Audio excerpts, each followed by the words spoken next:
kaltaklangan bolalarni olib keladida oldingizga. Kaltaklangan bolalar bular qo'rqoq bolalar. Lekin nima uchun kaltak yeding desam, dars qilmoqchi edim, men dars qila olmay qoldim, fanlarim pasayib ketdi. Bolani diqqati buzilgan bo'lsa, bola qanaqa qilib dars qiladi? Uni o'sha diqqatini tartibga keltirmaydimi ota-ona? Diqqatini buzilganligini inobatga olmaydimi? Yoki bola juda qattiq qo'rqqan, IQsi, aqliy intellekti pasayib ketadi bolalarni. Qo'rqqanidan yoki qattiq siqilganidan yoki o'sha maktabdagi bulinglar, tazyiqlar, zo'ravonliklar natijasida bola o'rnini topa olmayapti-da, yana uydan ham xuddi shunaqangi tazyiqqa ichida bola.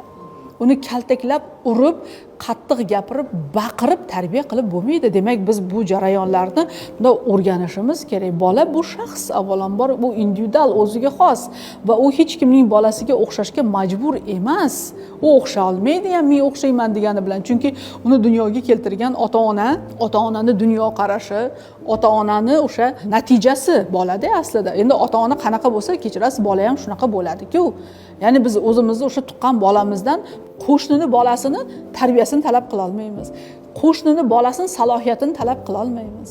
Haqqimiz yo'q talab qilishga. Demak, biz farzandlarga individual yondashishni o'rganishimiz kerak.